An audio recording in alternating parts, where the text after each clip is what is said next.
Aman, aman, aman, aman, aman, aman, aman, aman.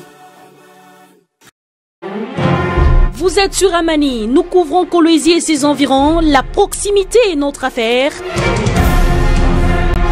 Partagez l'information de votre milieu, appelez-nous au 097 077 70 86 ou au 097 000 972. Amani, la chaîne de la paix.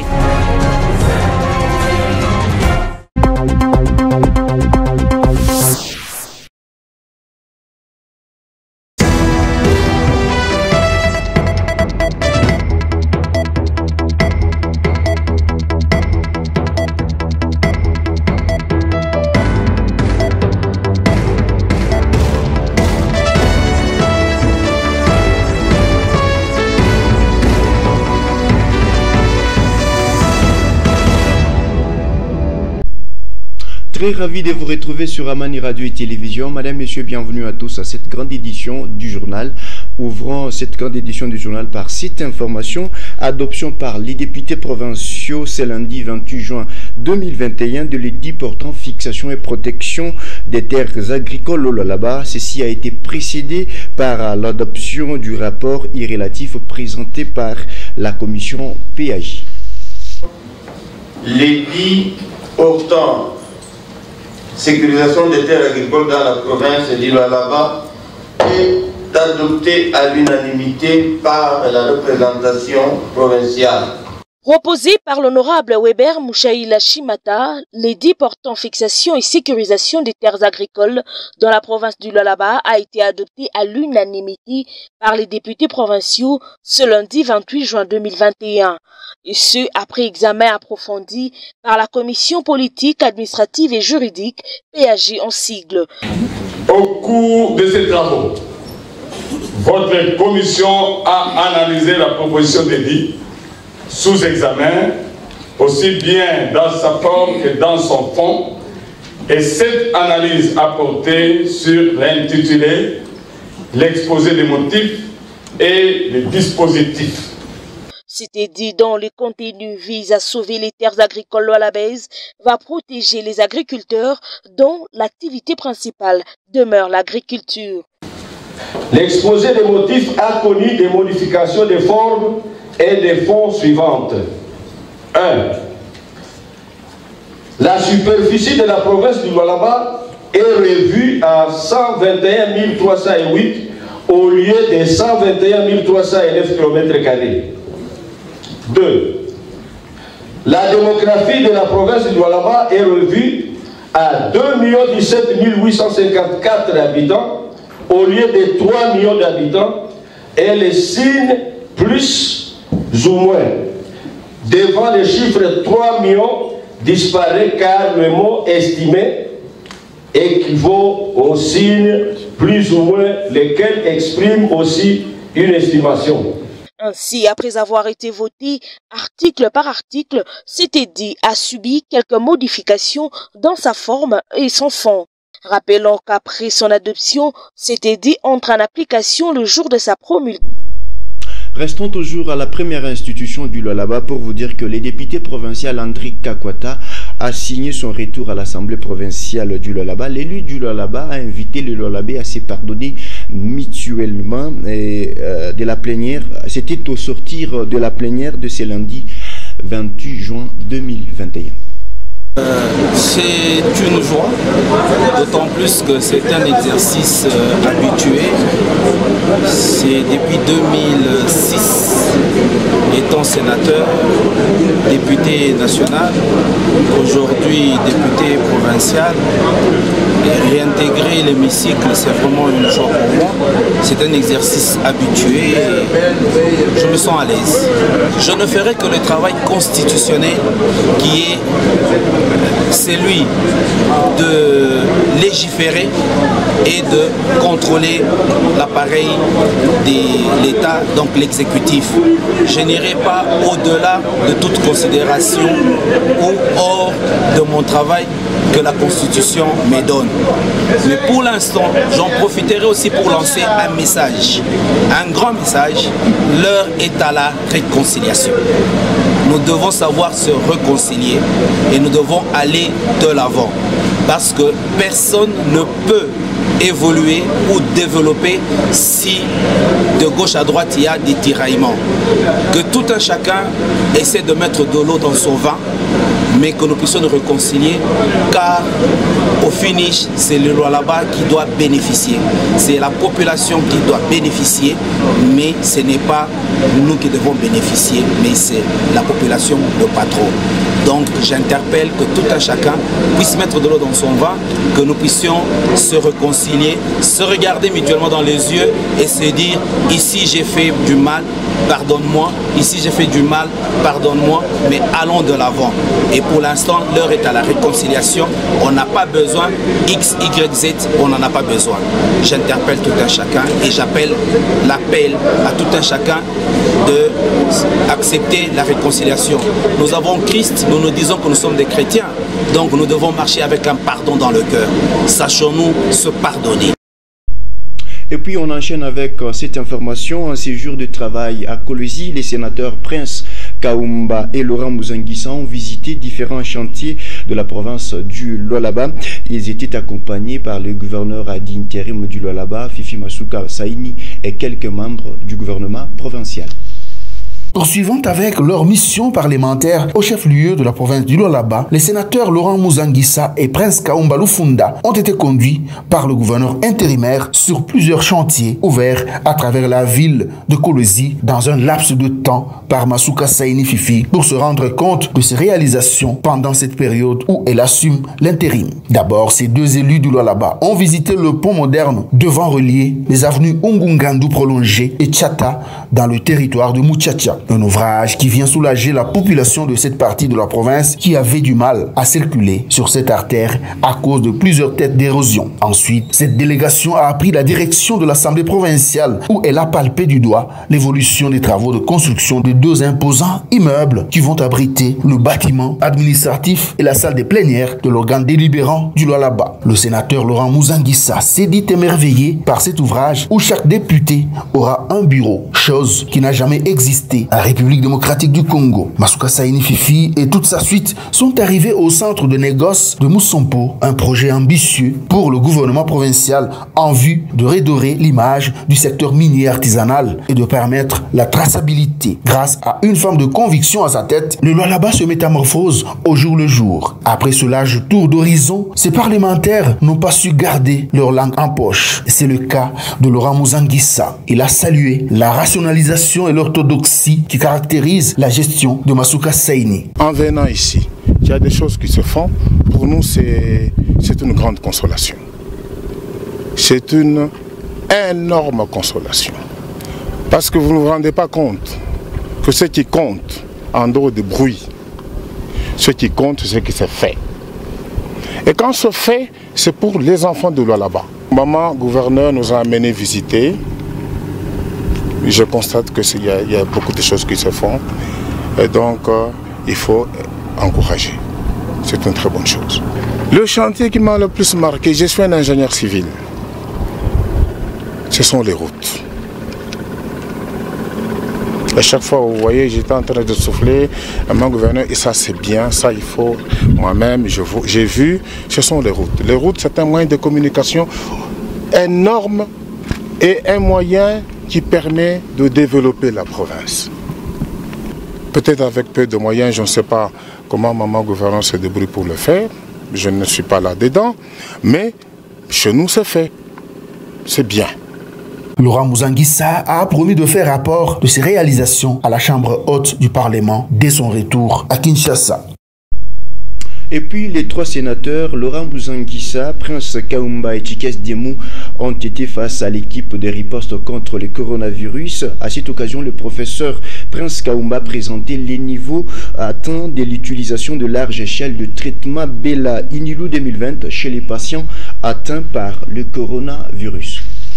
Profitant de leur séjour au Lualaba, les 3 sénateurs élus de cette province, Prince Kaumba, Laurent Musanguisa et Tchikes Diemou, ont échangé avec l'équipe des ripostes contre la Covid-19 dans la salle de conférence du gouvernorat du Lualaba. La première équipe à avoir fait mention de l'utilisation de la chloroquine ou bien de l'hydroxychloroquine, c'est l'équipe Bella Inulu à partir du 18 février 2020.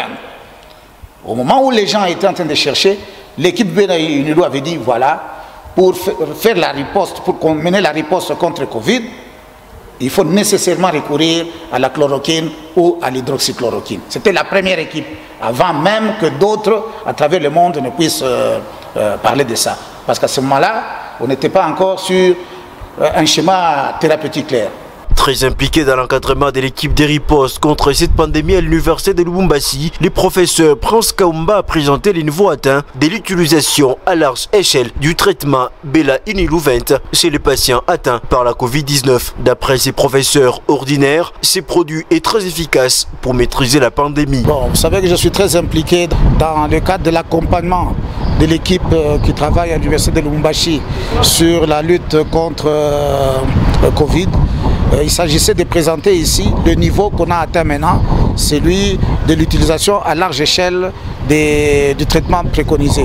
Donc les niveaux qu'on a obtenus grâce aux essais techniques qui avaient été menés nous permettent maintenant de passer à un autre stade, celui d'utilisation à large échelle de ce traitement. Et puis, avant que la République démocratique du Congo n'accède à l'indépendance en 1960, quelques événements historiques se sont déroulés. Un acteur politique maîtrisant l'histoire politique de la République démocratique du Congo est revenu sur le climat qu'avait régné à cette époque. C'est dans ces reportages. Plusieurs années, le Congo a été une propriété privée du roi de Belgique. Les années 1959 à 1960 ont été marquées par un nouveau vent politique, celui qui amena la République démocratique du Congo à l'indépendance. Le professeur Sylvain Kantolomba retrace les événements historiques d'avant l'accession à l'indépendance. Avant l'indépendance, le climat était celui de la révolte. Et pour les leaders qui portaient, qui étaient ce que l'on appelle les porte-voix de la population, était de dire nous devons amener notre pays vers l'indépendance, d'autant plus que les vents des indépendances africaines étaient en train de souffler. Parce qu'il faut rappeler que Lumumba venait d'Accra, où il venait d'être nourri à la sève de Kwame Nkrumah sur la proclamation ou sur l'idéologie indépendantiste, et quand il revient, et tout de suite la revendication indépendantiste est rendue formelle. Et donc l'ambiance était tendue parce qu'il fallait se battre pour arracher l'indépendance. Et la population autochtone ne pouvait qu'être en liesse pour cela.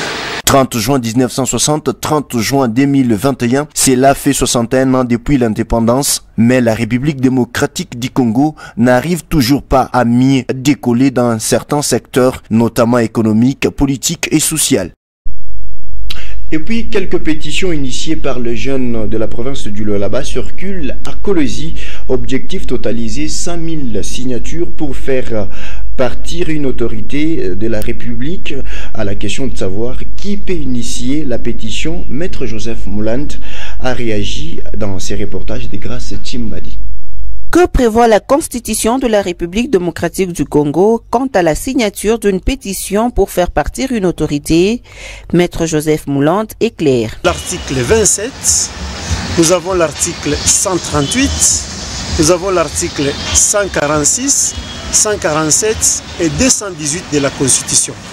Eh bien, lorsque il y a une question qui fâche, par exemple l'attitude d'une autorité, par rapport à la population, la loi reconnaît également. Lorsque la population réunit 100 000 signatures, on peut s'adresser à une autorité compétente pour essayer d'obtenir ou de faire passer un projet, soit la modification d'une constitution, ou soit le changement de telle ou telle autre institution, rien qu'avec 100 000 signatures.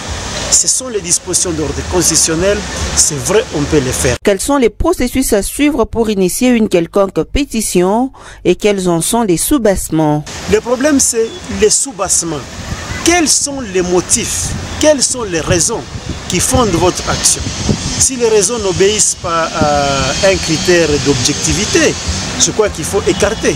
Parce qu'il y a des motions qui sont boutiquées pour raison de la cause, mais qui ne peuvent pas nous avancer. Nous parlons de ce développement, alors quoi de plus normal que de regarder dans la même direction que l'autorité provinciale pour permettre le développement qu'on a déjà entamé, que de nous embrouiller avec des pétitions qui n'ont rien à voir avec la réalité. Que donc j'invite tous les pétitionnaires pour ce moment, quel que soit le camp de leur appartenance, d'arrêter ce genre de choses.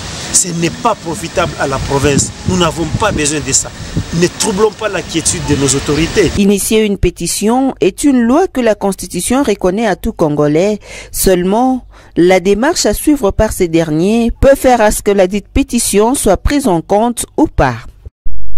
Un autre fait d'actualité, distribution de masques gratuits les dimanches 27 juin 2021 pour stopper la propagation du Covid-19 par l'Union de jeunes pour l'appui aux actions de l'Union sacrée. Pour cette étape, le marché Sakatutu était leur cible. Ayant compris le message du chef de l'État Félix Antoine Tshisekedi sur les mesures barrières contre la troisième vague de la Covid-19, l'Union de jeunes congolais pour appui à l'Union sacrée, tout en suivant la vision du gouverneur intérimaire de la province du Lualaba, Fifi Masuka Saini, ces jeunes n'ont pas croisé les bras. Ils ont procédé à la distribution des masques au marché central de Kasulu pour lutter contre la Covid-19. mama yetu wakutuzana tukukua tunataka makashine ya bule antongopesha nini malara tuepusha malari tuko musoko tukwe nayo kwa mbariki ndio mpiga kisanje mfajio na tukumbuka kwa magonjwa hii situbami mama Fifi asante tunakufuisha wafu wako Mungu akusaidie akuongeze mashiku. Quoi, nous sommes en train de respecter vraiment les mesures barrières et ce qui nous concerne encore, comme on a l'appui du gouvernement, de la maman Fifi Masuka, nous la félicitons et nous la remercions encore. Sikia furaha ya gouverneur wetu mama Fifi Masuka. Kintu anafanya kinatufanyisha natupatia roho ya mzuri. Basi yona susina ba biana yake ya Lualaba bashikufe na malari. L'Union des jeunes congolais pour appui à l'Union sacrée, accompagnée de leur président Saint-David Kakweji, ont donné le motif du choix de cette action. Le message du chef de l'État qui a parlé de la maladie qui existe et des mesures barrières qu'il faut respecter. Maman Fifi Masuka, notre gouverneur, en a aussi parlé. Elle a beaucoup insisté pour que tout le monde puisse se protéger contre la maladie. C'est pourquoi nous, jeunes de l'IJICOS, on ne devait pas laisser cette occasion se passer comme ça. On l'a saisi pour passer à la distribution des cache-nez gratuitement pour essayer d'appuyer ces mesures barrières et rappeler à la population que la maladie existe, qu'il faut se protéger. Plusieurs descentes sont prévues dans l'objectif de sensibiliser et distribuer des masques en vue de limiter la propagation contre le coronavirus. La fondation Amani a été publicitée le samedi 26 juin 2021 par l'Alliance panafricaine à Kinshasa, représentée par quelques jeunes de cette structure d'encadrement de jeunes, a réussi à inscrire son nom au-delà des frontières du Lualaba. Cléophas Ngou. La Fondation Amani, la jeunesse au cœur des actions Masuka, cette structure d'encadrement des jeunes qui milite pour la paix en République démocratique du Congo, a été primée comme meilleure fondation du Lualaba le samedi 6 juin 2021 par l'Alliance panafricaine dans une soirée des galas organisée à Kinshasa, la capitale. Mesdames et messieurs, permettez que nous vous fassions découvrir ces jeunes, parce que l'objectif c'est celui-là. Ils évoluent. Ça fait au-delà de 3 ans aujourd'hui, sans la... En 3 ans seulement, les actions de la Fondation Amani sont allées au-delà du Lualaba. Nous avons un sentiment de joie, nous avons un sentiment de bonheur, un sentiment d'excellence, parce que la Fondation Amani, c'est une fondation qui a commencé, personne n'avait donné la chance à notre fondation. Et aujourd'hui, nous sommes dans la ville-province de Kinshasa. C'est vrai que notre base, c'est à Kolwezi, mais aujourd'hui, la fondation est en train de traverser les frontières. Nous étions dans les Lualaba, aujourd'hui nous sommes à Kinshasa. Nous disons merci beaucoup à notre marraine qui est son Excellence Fifi Masuka Saini, parce que c'est grâce à son encadrement, c'est grâce au courage qu'elle nous donne toujours. Elle nous demande toujours d'être courageux, elle nous demande de ne pas baisser les bras. Et aujourd'hui, nous avons écouté ses conseils. Aujourd'hui, la Fondation Amani est en train d'aller de l'avant. Aujourd'hui, c'est elle qui est très fière de notre trophée. La Fondation Amani, l'année passée, a été publicitée la meilleure fondation de l'année. Et aujourd'hui, nous continuons avec le travail. Nous disons sincèrement merci pour l'encadrement. Merci aussi à tous les membres de la Fondation Amani pour les efforts fournis. Une récompense que ces jeunes dédient à leur marraine, Fifi Masuka Saini. Et puis pour terminer, sachez que face à la progression du variant Delta en Afrique du Sud, fait un bond en arrière. Ce dimanche 27 juin, le président Cyril Ramaphosa a annoncé le retour des restrictions sanitaires. Comme il y a quelques mois, la vente de l'alcool est suspendue, les rassemblements sont désormais interdits et les écoles et restaurants doivent fermer leurs portes. Depuis Pretoria ce dimanche soir, le président sud-africain annonce le retour des restrictions sanitaires. And on the recommendation of the National Coronavirus Command Council, Cabinet has decided that the country should move to adjusted alert level 4. Au stade 4, le dernier juste avant le confinement, les rassemblements sont interdits, les écoles et restaurants fermés, un couvre-feu instauré et la vente d'alcool prohibée. À l'origine de ce tour de vis sanitaire, le très contagieux variant Delta qui fait des ravages et provoque une forte hausse des contaminations. Les autorités craignent que la troisième vague ne soit plus meurtrière encore que les deux premières. Nationally, the numbers have surpassed the first wave peak and we are likely to surpass the second wave peak. We remain very worried about the rise in the hospitalization. À l'image du reste du continent, l'Afrique du Sud affiche un retard important dans sa campagne de vaccination. 4 mois après son lancement, moins d'1% de la population a été pleinement vaccinée, et ce alors que la flambée des cas met à l'épreuve le système de santé. Pour protester contre la lenteur de la vaccination, des milliers de personnes se sont réunies vendredi dernier dans les rues des plus grandes villes du pays. Madame, Monsieur, c'est la fin de cette grande édition du journal. Merci de nous avoir suivis.